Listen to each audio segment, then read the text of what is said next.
আসসালামু আলাইকুম গাইস, সবাই কেমন আছেন? দেখেন, আমরা জানি যে বীজ শাকসবজিতে দেয়। আমাদের একটা অবাক কাণ্ড যে বিষ করলে খেজুর গাছেও দেয়।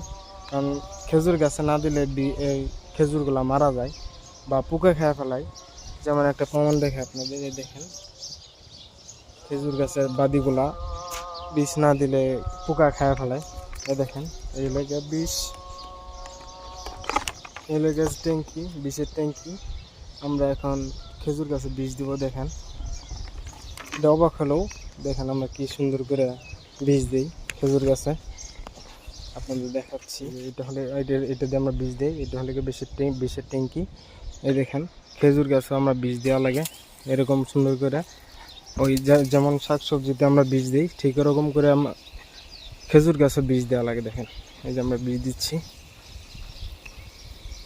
প্রত্যেকটা গাছেই, নবুসি গাছে এরকম করে বীজ দেওয়া লাগে, না হলে পোকা খায় ফেলায়। এই যেমন এই যেরকম করে পোকা খায় ফেলায় বীজ না দিলে। তাই সবাই বীজ দিবেন।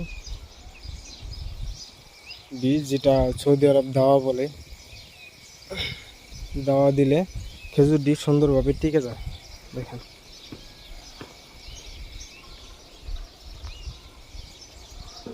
এভাবে এভাবে প্রত্যেকটা বাদিতে 8টা 9টা বাদি 10টা বাদি রাখা হয়।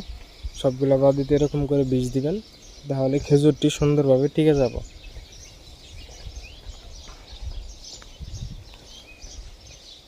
সবাই আমার ভিডিওটা সাবস্ক্রাইব করবেন, লাইক শেয়ার কমেন্ট করবেন। আর নতুন নতুন ভিডিও পেতে আমার ভিডিওগুলো দেখবেন। ধন্যবাদ। আসসালামু আলাইকুম সবাইকে।